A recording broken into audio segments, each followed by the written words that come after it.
everybody. This is Chris. And Kathy. We wanted to take a minute to thank you all for tuning in. We appreciate every listener and are grateful for this platform. Please help us share our vision by subscribing to our show through your favorite streaming app.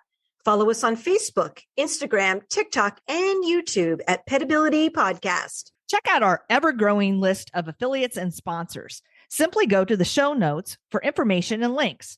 And be sure to use our promo code PETPOD22, that's PETPOD22, on checkout to receive your discount from our affiliates. And now, here's a word from our sponsor. Hi, I'm Alon Landa, CEO of MedcoVet, and I'm a proud sponsor of PetAbility. We decided to partner with Chris and Kathy because, like them, we want to empower all pet owners who are trying to do the most for their pets. At MedcoVet, we specialize in advanced home laser therapy for pets. Laser therapy is a safe and effective treatment for common conditions like arthritis and wounds, and it relieves pain for most conditions caused by inflammation.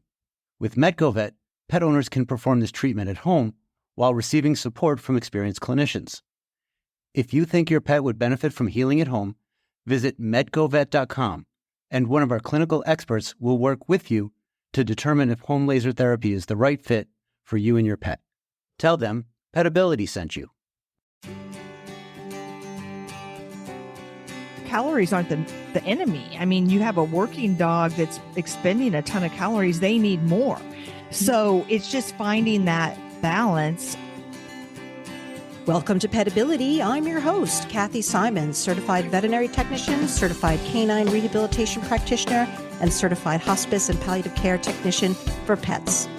And I'm your host, Chris Cranston, licensed physical therapist and small animal physical rehabilitationist. Our podcast provides interviews and information to help your pets live their best lives. Good afternoon, Chris. How are you doing? Hey, Kathy. I'm doing pretty well. Excited after our bunch of snow that got dumped. The sun is shining and it's a little bit warmer out finally. So, yeah. And Kathy, welcome to season 7 of PetAbility. This is exciting. Unbelievable.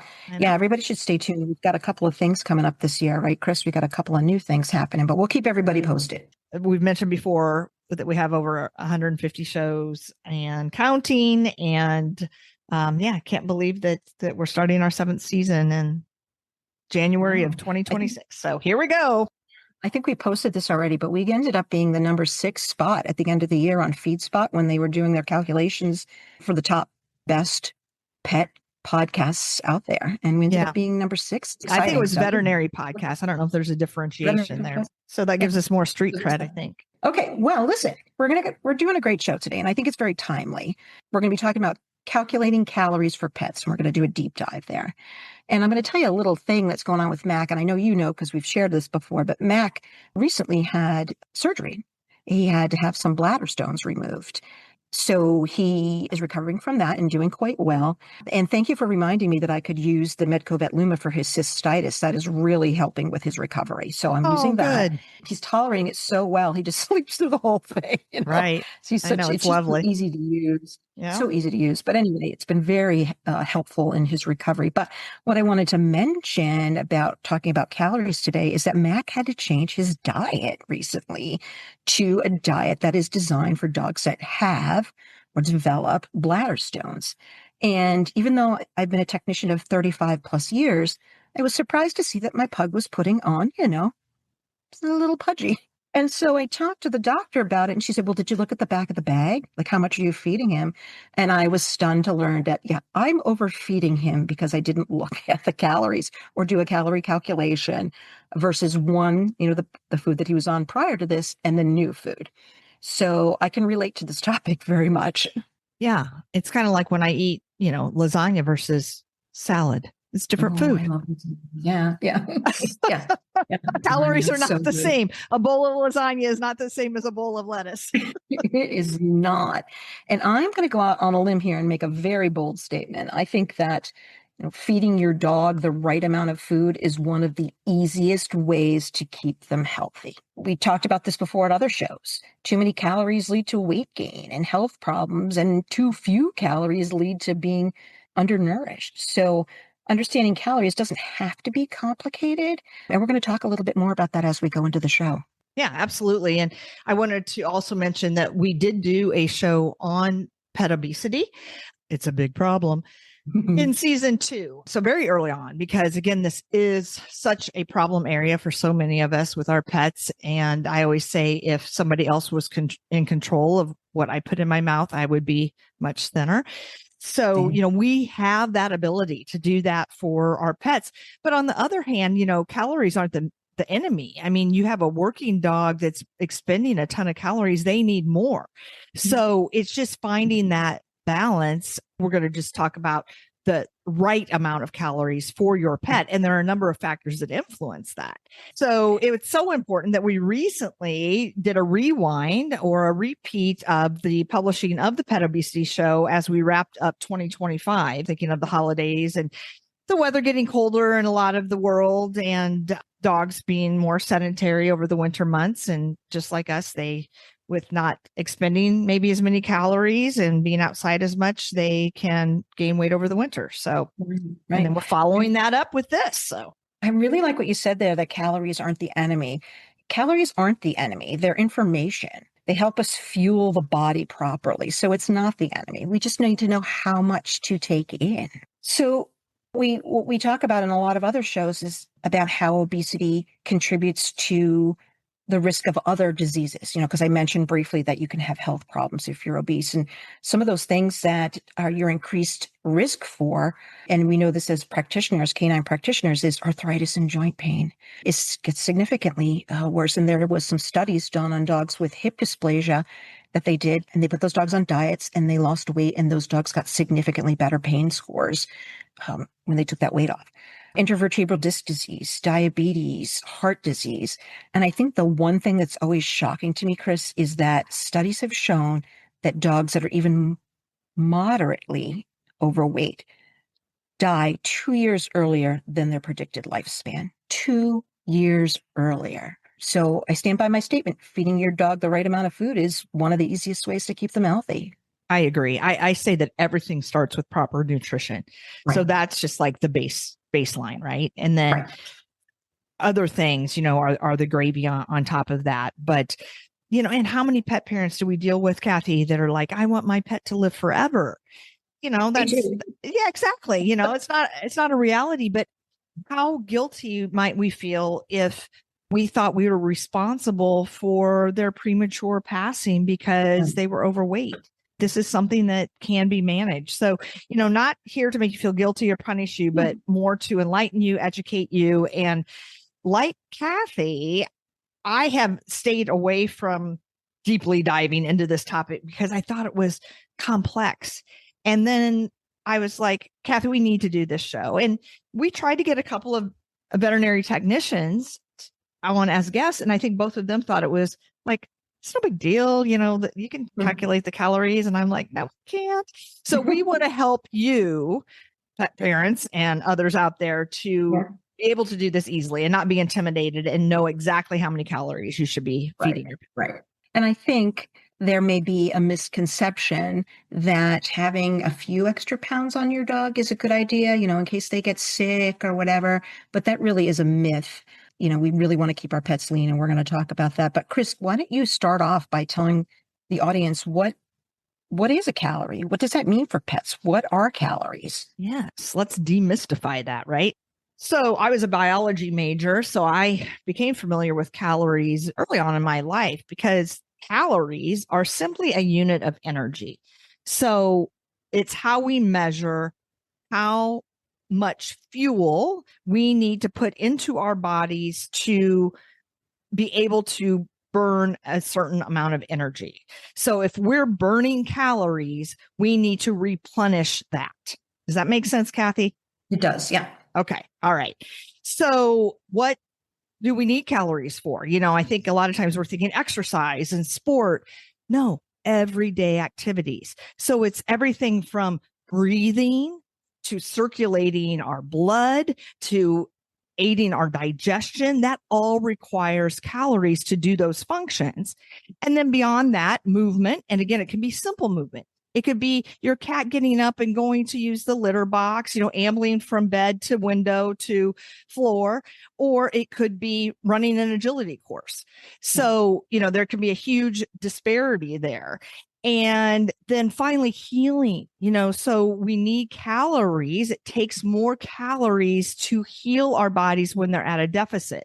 So when they've had an injury or there's a disease process going on. And that's why we want to try to stave off, muscle loss and provide the energy that they need and give them the nutrients that keep our bodies at homeostasis. So that perfect balance. And, I think it's important, Kathy, to make the distinction, as people, we often think of like a serving size, right? And we try to make things easy. So, maybe they'll say a fistful of veggies or, something like that. But pets should be fed based on their calorie need, because you cannot compare a cup of food A to a cup of food B, as you pointed out in your introduction, right? It could be all over the place in terms of the amount of calories in each of those cups. When you said that people think in serving sizes, which we do, we think, I look on the back of everything. I look on the back of my candy, my Twix bars, and they're like, this is one serving. I'm like, great, I can eat them both. But I was going to say it's a half a Twix. It's a half a Twix, right? It's a half a Twix. And I eat both. So I'm eating like 4 servings. But it's important to think too, like when your bag of food or your vet says your dog should get 1 cup of food, you really need to measure that out as 1 cup of food. Don't take you can go, okay, here's my coffee mug. This is 1 cup, right, of food, or my cup that I drink water out. That's a tumbler, and go, well, that's a cup. You really need to be cognizant of the cup and the actual measurement, and not just take your mug out and go, well, that's a cup, because that's what I drink out of. As a unit of measurement and not a vessel. Yes, exactly. So, and there are a lot of factors that change caloric needs for pets, right? We've talked about this before. So as we mentioned, there's no single number that works for every dog. Calories are dependent on several factors. And one of those factors is age, Chris. When dogs are puppies, they have higher needs for calories. And conversely, seniors often need lower needs of calories, right? Activity level. The couch potato versus the agility dog. Does the couch potato need as many calories or calorie intake as the agility dog? Probably not. And spay and neuter status. So neutered pets often need 20 to 30% fewer calories, right? You don't think of that. Fewer. Yeah, less. And I think most pets out there are spayed and neutered. So 30% less. That's 1/3 less calories than maybe their sibling that's intact. Right. So they're the same genetically, but the fact that they've been altered modifies their caloric needs. Yeah. Right. And health conditions, right? If you think about things like diabetes or hypothyroidism, those dogs' caloric intake are going to be different. There are several ways to determine if your dog is at the ideal weight too. There are body condition scores, and there's several really good charts out there. Purina has one that's great that I often refer to. And what we really want to see in these dogs, and no matter what they are, so no matter what their body shape is, because you're going to go, well, my greyhound and my pug have 2 different body styles. And I'm going to say, yes, they do have 2 different body styles, but we still want to be able to see a little bit of that visible waistline, right? We want to see just a bit of an hourglass figure, if you will, just a bit there. You want to be able to palpate that last rib very easily. And there's so many great body condition score charts out there. Chris and I will put those in the show notes. We'll put up a couple of links so that you can take a look and see what that looks like. I get asked many times, well, how much should my dog weigh? And I don't know. There's a lot of factors that go into that, but I can calculate how much you can feed your dog in terms of calories. Right. So, I think that's what's going to be so enlightening as we get a little bit further, into our talk today. There was something earlier. Oh, right. And I think we've hinted at this, but, again, you can have, 2 dogs that both weigh 30 pounds. But as you've said in your discussion here, Kathy, those 2 dogs can have very, very different metabolisms and activity levels and caloric needs. Right. So I think that's what we're trying to drive home, that, and what's really cool is there is a formula to calculate this. It's not like, Yes, not rocket science. No. And we're going to put all of this, some of the things that we're alluding to, we'll put it in the show notes. And, but there are a number of great tools, like you said, online. And there are certainly the formulas and how to calculate that is very easy. You can even just Google, how do I calculate my pet's caloric intake? And it'll walk you through it. If you'll indulge me, I'm going to use my julep as an example. And I went through this exercise prior to coming onto the show, and I've never done this before. So I was a good guinea pig. Yeah. So I was a little intimidated as I'm, looking at the formula because there's acronyms and numbers, and I'm like, oh no, but it's pretty basic. So the first thing that we need to calculate is our pet's resting energy requirement.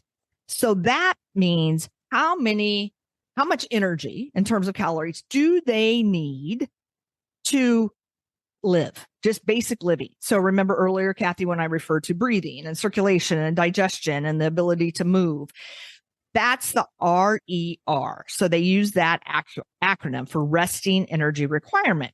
Mm-hmm. And so the first thing that you need to do is take your dog's weight. And I did, because I have a small dog, a Cavalier. So I stood on the scale, weighed myself, picked her up, got that weight, and then subtracted my weight from our combined weight together and determined that today she is 13.8 pounds. So we need to convert that pounds to kilograms. So again, you can just Google that, but you divide the pounds by 2.2. That's the conversion to metric. And that came out to be 6.3 kilograms for julep. Now, here's where the formula comes in. To find that resting energy requirement, the formula is that 6.3 kilograms, and then it's an exponent. This I didn't know. It's the power of. So there was this little caret sign with 0.75. And I'm like, I had to look it up. I'm like, what does this mean? And that's when they told me it was an exponent or raised to the power of. So it's 6.3 raised to the power of 0.75. And I could do that on my computer, and that came out to 3.99. You then take 70. It's always 70 times that calculation, 3.99. And the answer was 279. So julep's daily caloric requirement just to live is 279 calories. All right. So you have that. Yeah. Any questions? No, it all seems very straightforward. It's scary because it has a lot of math involved, but really it's a really easy formula. Yeah. And I'm digressing. I'm going into it, pretty deeply, hopefully to not intimidate you, kind of explain what each of these numbers is. But it's pretty simple when you just look at the equation. Then the next step, Kathy, is, well, of course, our dogs aren't at rest all day long, and then we already talked about the factors that can impact the amount of calories. So now we're going from the resting energy requirement to their daily energy requirement. So when they do other stuff, now I take that 279, the RER 279, and there are multipliers that you use depending on if you want weight loss, again, if they're spayed or neutered or intact, are they a super active working dog? Are they a senior? So in Julep's case, I don't think she needs to lose weight. I think she's pretty ideal according to her body condition score, but I have to watch her because she would eat a lot more if I let her. And she is spayed. So that multiplier is 1.6. So I take 279 times 1.6. And then the other thing is she's 9. She's going to be 10 in May. And so I consider her a senior. So that is a range. And I did 1.2 at the low end of the range. And that total for her daily energy requirement is 536 calories. Chris, what was the range for seniors? 1.2 to to 1.4. Okay. Thank Right. you.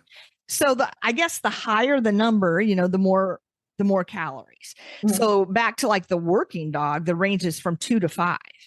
Yeah. So if, maybe they're generally active as a pet and they go for long walks and hikes and so on and so forth, you might do a 2. But if it's a dog that, maybe does search and rescue and they're out there walking 5 and 10 miles a day and then going through training and all of that, or a very competitive agility dog, then they might be up to 5. The higher the number, the higher the calories are going to be. So I wanted to stay at the low end for Julep because she does have a propensity for putting on weight. So that's why I used the smaller number. Right. So that 536, that's per day. And I feed them twice a day. Mhm. So I had to divide that by 2. So that comes out to 268 calories per meal. If you feed your pet 3 times a day, then you would divide it by 3, because you want to calculate the per meal. Then the tricky part becomes translating that to your dog food and how you determine how much to feed them in terms of volume or cups, as we alluded to, each meal. Right. And don't forget, Chris, you need to calculate that treat in too, right? We need to calculate the treat in too. Because you go, well, I fed my dog 268 calories, but I also fed them, 7 milk bones. That's not, you're not accurate with your calorie calculations. You really need to make sure that, you're factoring in treats that your dog is getting throughout the day. And I do want to get into that definitely more deeply and give people an idea of how many calories, various common things that we give our dogs as treats impact that total caloric intake. But Kathy, why don't you talk a little bit about, like, to this end, how do people find like the calories in their pet food? And I want to just put this out there because I'm a pet mom as well, and not just a veterinary technician, but I do find the back of the bag to look at the calorie stuff a little bit intimidating. But if you take it and look at it a little bit at a time and break it down, it does make sense. Dog food bags and cans list calories, usually calories per cup or per can. And this is important because not all dog food have the same calorie content. One brand of food may have 300 calories per cup, and another brand might have 450 calories per cup, right? So I break it down in a couple of pieces. So the one thing I want to look at is the guaranteed analysis area on the bag. Now, dog food companies are actually legally required by the Association of American Feed Control Officials to list on their bag the crude protein, crude fat, crude fiber, and moisture. And this is a range. It's from minimum to maximum on the bag. So they are required to provide that information for you. So if you go right now and pick up your bag of dog food, you'll see. I have mine right here, Kathy. But you'll see the guaranteed analysis area, Chris. And that's going to list those things that we just talked about: protein, fat, fiber, and moisture. Okay. Right. So for my particular dog food, it's 41%. It's percentages. 41% protein, 38% fat, 5% fiber, and 5% moisture. Right. So it's easy to find, right? So we're breaking it down. Yep. You can also find, do you have your bag still with you? Because we're going to look at the fine print near the ingredients. Do you see the fine print there? Well, I think the whole bag is fine print other than the label, but yes, speaking to my age. But I've got my cheaters on. Go ahead. Okay, good. So you're going to see some fine print near the ingredients because we want to go through that as well. Okay. So we want to know in the fine print, what is the protein? Is that what it shows in your bag in the fine print? What is your protein? What is your fat? Oh, in terms of the ingredients? Let me look at that. Beef. Yes, exactly. And beef heart. Right. And I always like to see personally when I'm looking at a bag of dog food, I like to see that the first ingredient is protein versus like cornmeal. So you can look there and it'll tell you what is your protein, what is your fat. There are some companies out there that will actually list, or you can find where their protein comes from. So I used to work with a company called Open Farm, and on Open Farm's bag, they will tell you exactly where they got that beef or where they got that chicken, because they work with cruelty-free farms. And so you can actually track your protein back to where it came from. Kathy, I think it's ironic because per your recommendation, that's exactly the bag I'm looking at. Yeah. is Open Farm beef recipe. Oh. And yes, it says right there, 100% traceable ingredients Right. and right. 95% beef, organs, and bone. And then this beef is humanely raised, sustainably sourced, and raised without antibiotics or added hormones. So that all sounds great to me. And I love that they work with these cruelty-free farms. And I don't know if you know this, but Open Farm people are pug people. So those are my people. But I like that you can trace it back. Or you can also go to a company's website. If you're not seeing what you want to see, go to their website. It should be listed on their website. We also want to look at kilocalories per cup. So like I said before, not every brand has the same amount of calories per cup. So we want to make sure if we're feeding 300 calories and then you switch to another brand, you want to look on the back of that bag and make sure that you're feeding. So 300 calories might be a cup in one brand and 300 calories may be half a cup in another brand. So that's important to look at the kilocalories per cup. And Kathy, I'm going to interrupt you here because I think that's the biggest take home message. Because a lot of people say, I measure my dog's food. Right. But if they don't know how many calories are in that vessel they're using to measure, even if it is a measuring cup, then it's moot. So that is a really good point. We want to know what we're feeding our dogs. We talked about this is the easiest way to keep your pet healthy. So that information is available to you. And if worse comes to worse, talk to your vet. They can help you work through all of this. Right. We work with a technician who does kilocalorie calculations for clients, Shield. And I think it's reasonable to ask for, because I had a client the other day, because you and I do some consulting for Medco Vet, and I had a woman on the phone whose dog was overweight and she had some arthritic issues and so forth. And the vet said, well, your dog needs to lose weight. But she really needed guidance in this area.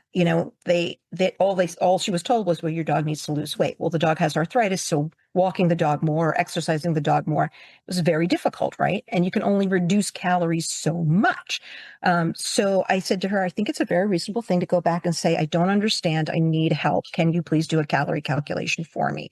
And I think that will lead to this woman's best success. Her best outcome is that somebody laid it out for her because she didn't understand how to get her pet to lose weight. Exactly. But then once you have that calories, how does that translate into the portions that you're feeding your pet of your dog food? Right. So I think that's the next step. And just one last thing, going back to the bag of dog food that I'm looking at. First of all, it was more challenging because this company, Open Farm, is out of Canada, you've told me. Yep. And much of the writing on the bag is in French, for the French-speaking part of Canada. So I actually went again to my computer, my friend, and I said, can you translate this for me?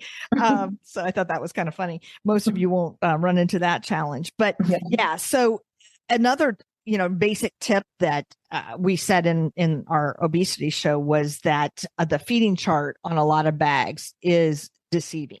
They are overestimates, right? And so it may be for a puppy or, a more active dog, but they're in the business of selling dog food. So they're going to recommend that you perhaps feed more. I don't think they're intentionally being unethical, but they're going to err, when there's a range on the higher end. I was very happy because we're going to talk about this whole translation of calories into portions. I was very happy that with the food I'm treating, it was exactly the same. What they recommended in terms of cups was like to the 10th, the same as what I had calculated independently. So that was great. Nice. All right. So we had already kind of figured out that Julep needed, 536 calories per day or 268 per meal. And what I needed to do was to then figure out, based on those calories, how does that translate into her food? So when it comes to turning, the calories into portions, if you look at your bag of dog food, mine said that there were 243 kcals in a cup.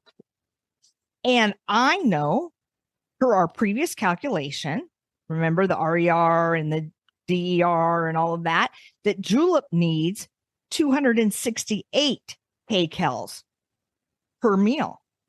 So essentially, those are pretty equal, right? Mm-hmm. About 1.1 cup per meal or 2.2 cups per day. Mm-hmm. So because because the amount of kcals per cup for her dog food was equal to what she needed per meal. That's a very easy calculation for me. That was easy. So, so yeah. And again, these formulas, they'll walk you through it online. Don't get distracted by all my numbers and things. Essentially, I mean, it's a pretty easy formula. If the food has 400 kilocalories per cup and the dog needs 600 kilocalories per day, you're going to take that 600, divide it by the 400, and you'll end up with 1.5 cups per day. That makes sense? Mm-hmm. Yeah. And if you feed them 3 times a day, it's a half cup a day. That's a half a cup a day. Okay. Yep. So let's talk a little bit about the treat count too, Chris. We really need to make sure that we account for those treats, right? We talked about that a little bit earlier in the show. And treats should be no more than 10% of daily calories. So let's say you had 600 daily calories. So 60 calories max for treats. And that's 10%, right? So 540 calories from the meal and 60 from treats. Now, we can look up how much calories those treats have. Again, you're going to find that most of it you're going to find on the bag. But let's say you wanted to look up, like, let's say you gave a dog a slice of an apple. Go on the internet and find out how many calories are in a slice of apple, or how many calories are a slice of cucumber. Because you're like, well, I just gave her a cucumber, but really we do need to calculate that in. And what if you gave her 6 pieces of cucumber, right? Right. You really need to calculate that. Yeah. And then conversely, I mean, you mentioned a couple of fairly healthy treats, like lower calorie options or green beans, carrots, but carrots have more sugar. So keep that in mind. And cucumbers are great because they're mainly water. Things like air pop popcorn, no oil, don't add salt, just plain popcorn. Feels big to your dog in its mouth, but it's essentially air, so there's not a lot of bad. But then conversely, things like cheese, we love to give our dogs cheese and peanut butter, and especially when we're trying to give them meds, right? Mm-hmm. That is extra calories. So if you're putting it in cream cheese or yogurt or peanut butter, you need to calculate that. Bully sticks are very high in calorie. And you may not think of this, but your dental treats that you give, like I get a dental treat every night before he goes to bed, that's a calorie intake as well. You may not think of it. You may not even think about anything that goes in their mouth is a calorie. It's a calorie. And we need to remember this for ourselves as well. This is kind of digressing, but I always like to mention that most pets, including cats, are lactose intolerant. So yes, people will say, my dog loves to have ice cream with me every night, before bedtime. But that can be upsetting to their GI, and that's a lot of calories. Right. So, it's a lot of calories.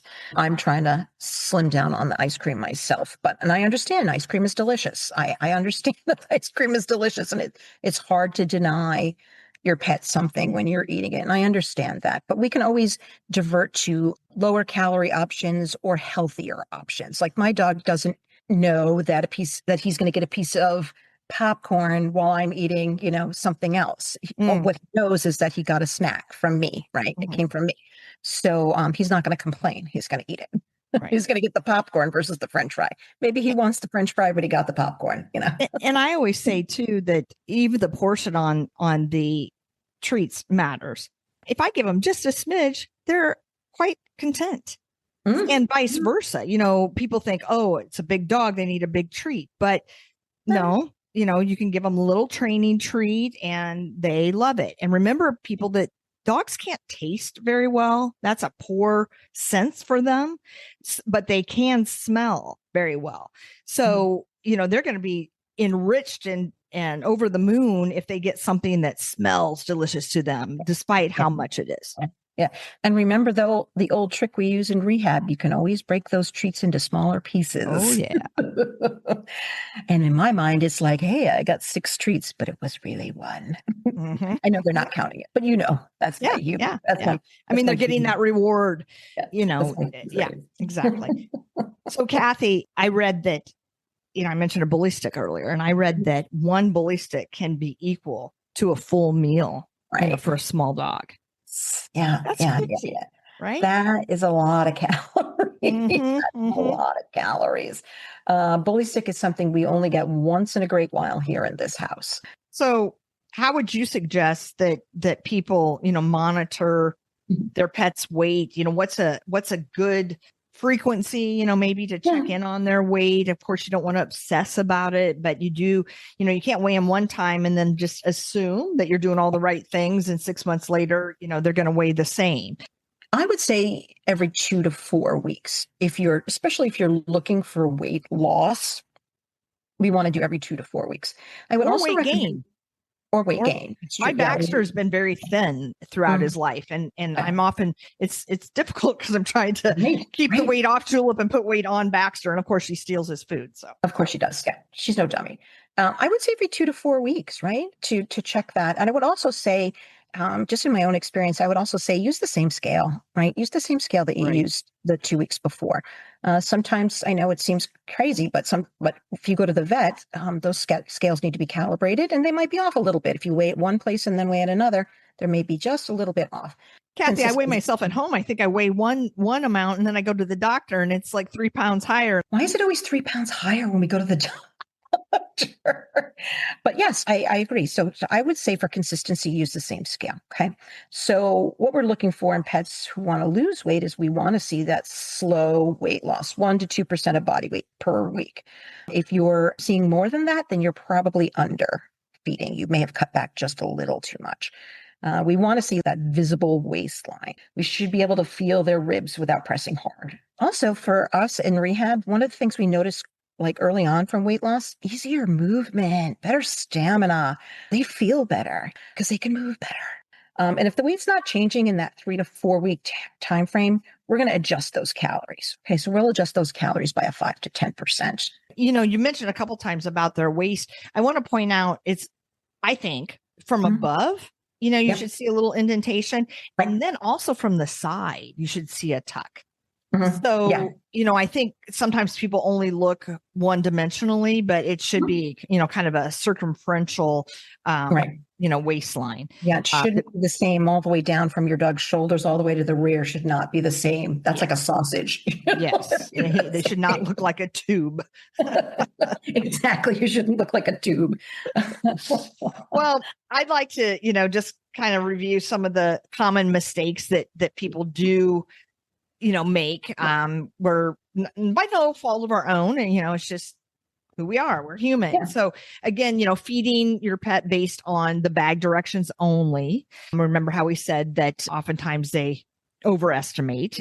I heard at one point to maybe feed your pet 70 to 80% of what is recommended on the bag. But again, ideally do the calorie calculation. And then free feeding, I think that's tough. Right? If the food is always down, and I know there are exceptions where dogs or cats are picky and free feeding is easier for a lot of us. But, I do think that it should be measured out and they should be given meals, and that may create a little bit more interest and excitement, because if it's there all the time, that can be kind of boring, but also they can eat it all up. That's how I feel at a buffet. I'm like, well, there's still more food to eat. Am I hungry? No, but it's out, let's try a little bit more. So free feeding, especially for cats, I think can be really hard, right? Yeah. And especially if you have multiple cats in your free feeding, you don't know exactly how much each cat is getting. So free feeding is tough. Right. And speaking of multiple, if you have multiple members of your family that are involved in feeding, so make sure that everybody's on the same page, know who's fed the pet, but more so, who's giving treats? How many? That can be very tricky, right? So I think one of the things that we've suggested before, Kathy, is set out the treats for the day. And then Johnny gives them or Sally gives them. When they're gone, they're gone.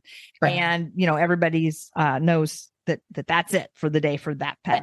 Don't estimate portions, measure portions like we said, and don't ignore things like liquid calories. So I know a lot of people use, maybe chicken broth, unsalted broth to enhance the meal, but that has calories in it. Yep. And toppers are so popular these days. Right. So you may measure your food and then you're like, oh, I'll put a little bit of, it's like me, putting Oreo crumbs on my meal, which I would love. So make sure you account for all that, because those small extras do add up very, very fast. When you're having trouble, when do we involve the veterinarian, right? If you're having trouble with a dog that is either really thin or really overweight, I think that's when we need to involve the veterinarian, right? If you have a pet that's obese and you're trimming down their calories and you're not seeing results, that's the time to talk to your veterinarian. Same thing with extreme, like being thin. If you're feeding that dog the correct amount of calories and they're not gaining weight, we definitely want to get them checked out for medical conditions. And we talked a little bit about some of those earlier: hypothyroidism, diabetes, things like that. If your puppy and kitten, are they growing? Are they gaining weight as they grow, right? Because you'll see the gangly stage. You'll see them little, and then they'll kind of grow, and they're thin, and then they fill out, and then they grow again. If you feel like they're not thriving, or if you feel like they've put on too much weight as a kitten or a puppy, definitely check with your vet, because we're going to want to make sure that we're getting the right amount of calories for these growing animals. And prescription diets. Some animals need prescription diets, and there are weight loss diets out there. And sometimes, in my opinion, you need to get a jump start with a prescription diet. And then maybe you can transition from prescription diet back to your regular food, get the dog lean, and then we can talk to the vet about whether we can go back to our regular dog food. So I think prescription diets have their place. Yes. And your vet can also talk to you about using things that are high in fiber will often help with weight loss, because it doesn't, quote, stick to the ribs and tends to go through. So a lot of those diet dog foods are higher in fiber, but I've also added psyllium husk to my dog's food for various reasons. And I know pumpkin, not like canned pumpkin for pumpkin pies, because that has a lot of sugar in it, but just your basic canned pumpkin is very high in fiber. And so in preparation for surgeries and things where the success would be better if they lost some pounds, I know the vets have recommended, adding some pumpkin to their food to help out. Yeah. And there are lots of helpful tools online. We talked about the RER and the DER. There are calculators you can look up online. Just get online, look up RER, DER, and they can help you calculate that.